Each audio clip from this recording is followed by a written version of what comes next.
कई बार स्टॉक्स एक लंबी नींद लेते हैं, 2 साल या 5 साल या उससे अधिक साइडवेज या स्लो डाउन ट्रेंड में रहते हैं और फिर एक ब्रेकआउट के साथ में ट्रेंड बदल जाता है। आज के इस एपिसोड में हम बात करेंगे एक ऐसे ही long term reversal chart pattern की जिसका नाम है राउंडिंग बॉटम चार्ट पैटर्न। ये पैटर्न दिखाता है कि मार्केट क्वाइटली अकुमुलेट हो रहा है, लेकिन सिग्नल तब मिलता है जब सबसे कम लोग एक्सपेक्ट करते हैं।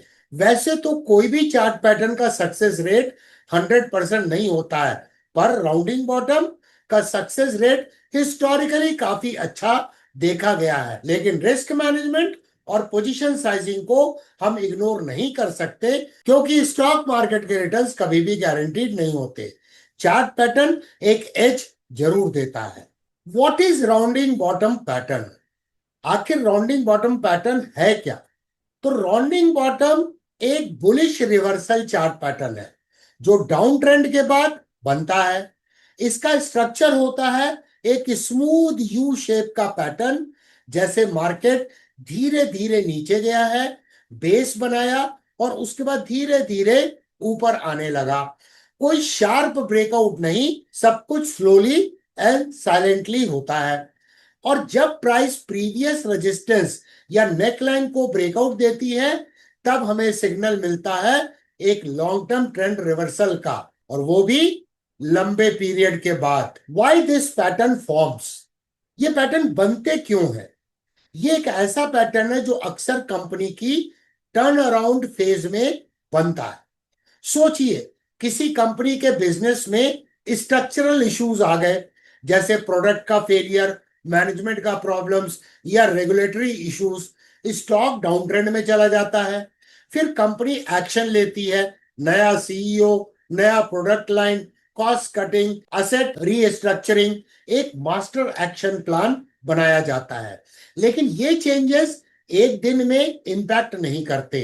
मार्केट स्लोली इस टर्न अराउंड को डाइजेस्ट करता है। स्मार्ट इन्वेस्टर्स धीरे धीरे अक्यूमुलेट करते हैं और इसी प्रोसेस में बन जाता है rounding bottom pattern. Importance of pattern duration. अब सवाल आता है, क्या हर राउंडिंग बॉटम पैटर्न का ब्रेकआउट सक्सेसफुल होता है? बिल्कुल भी नहीं।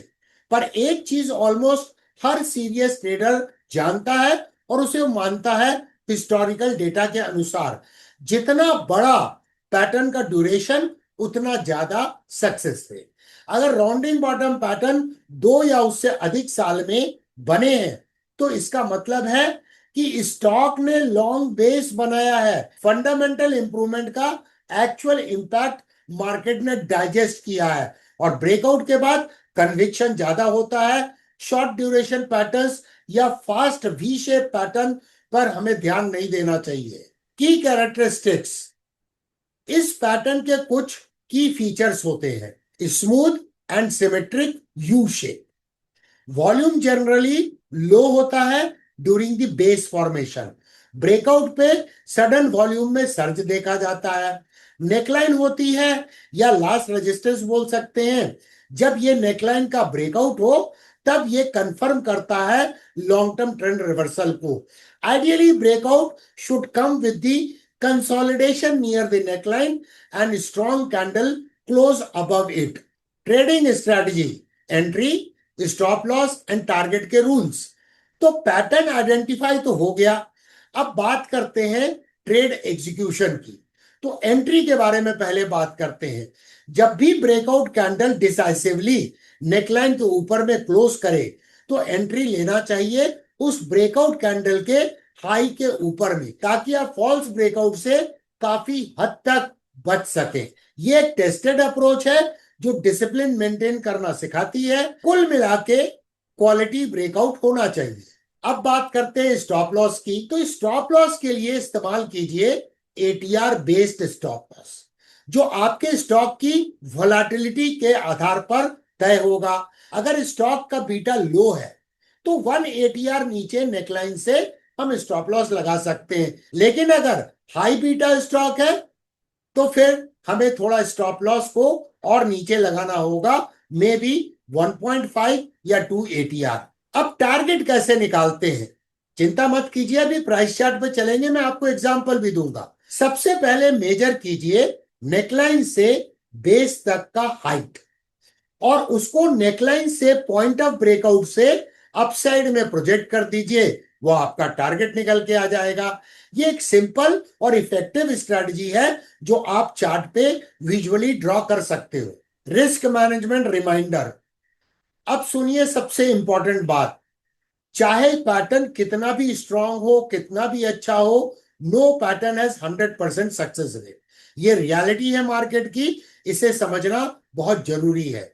ये पैटर्न काफी रिलायबल तो है, लेकिन कभी कभी मैक्रो या न्यूज फ्लो सब कुछ बिगाड़ सकता है। इसलिए रिस्क मैनेजमेंट और पोजीशन साइजिंग को इग्नोर कभी मत कीजिए। Capital protection is your first priority.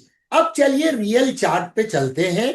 मैं आपको दिखाता हूं राउंडिंग बॉटम चार्ट पैटर्न का real world application, stock examples, entry, stop loss, target और फेल्ड ब्रेकआउट भी। चार्ट्स कभी भी झूठ नहीं बोलते। अब यहां पर देखिए, ये स्टॉक यहां पे गिरना चालू हुआ और गिरने के बाद यहां पर इसने बेस बनाया। बेस के बाद ये रिकवरी हुई, प्राइस ने नेकलाइन के पास में कंसोलिडेट किया और यहां जाके ये ब्रेकआउट हुआ।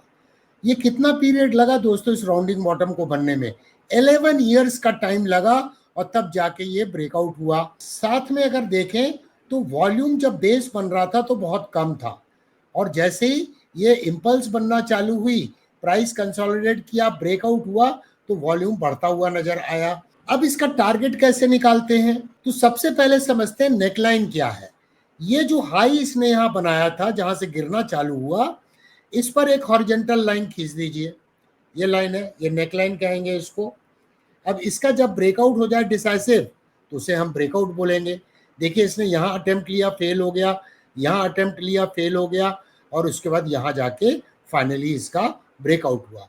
इस जगह क्लोजिंग बेसिस पर ब्रेकआउट हुआ, बट ये डिसाइसिव ब्रेकआउट नहीं था, और वैसे भी ब्रेकआउट कैंडल के हाई का फॉलो थ्रू नहीं हुआ था। तो अब इसका टारगेट कैसे निकालेंगे? तो यहाँ पर जो लो पॉइंट है, इससे हम इसका हाइट नापेंगे नेकलाइन तक की दूरी। फॉर एग्जाम्पल, अगर एच है तो इसे हम यहाँ प्रोजेक्ट कर देंगे, नेकलाइन से ऊपर एच हम प्रोजेक्ट कर देंगे, यह हमारा टारगेट आएगा। देखिए, इसने टारगेट को अचीव कर लिया। स्टॉप लॉस कहाँ होगा? अब ये नेकलाइन का ब्रेकआउट हो गया, नेकलाइन एक पहले रेजिस्टेंस थी, तो अब ये सपोर्ट के रूप में काम करेगी।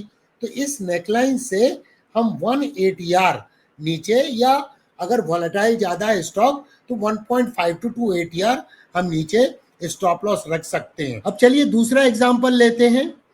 ये देखिए, यहां से गिरना चालू हुआ और उसके बाद ये ग्रेजुअल रिकवरी हुई, प्राइस ने बार बार यहाँ रेजिस्टेंस लिया, तो ये हमने हॉरिजॉन्टल लाइन खींच दी, तो ये नेकलाइन बन गया।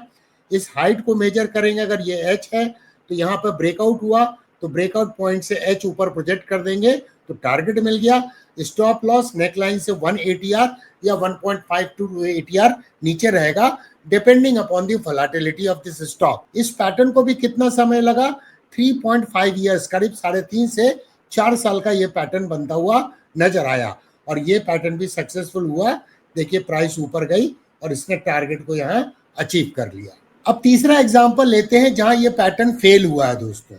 ये देखिए, प्राइस में गिरना चालू हुआ और यहाँ पर अटेम्प्ट लिया इसने, ब्रेकआउट भी हुआ। ब्रेकआउट कितने साल के बाद में हुआ? 9 ईयर्स का फॉर्मेशन पीरियड था राउंडिंग बॉटम का, और ब्रेकआउट हुआ, और देखिए टारगेट अचीव नहीं हुआ और ये डाउन ट्रेंड की शुरुआत हो गई। और इसीलिए इंपॉर्टेंट है, रिस्क को मैनेज करने के लिए पोजीशन साइजिंग को हम इग्नोर नहीं कर सकते। तो दोस्तों, आज आपने सीखा राउंडिंग बॉटम चार्ट पैटर्न क्या होता है, क्यों बनता है, और कैसे ट्रेड किया जाता है विथ रियल एग्जांपल्स।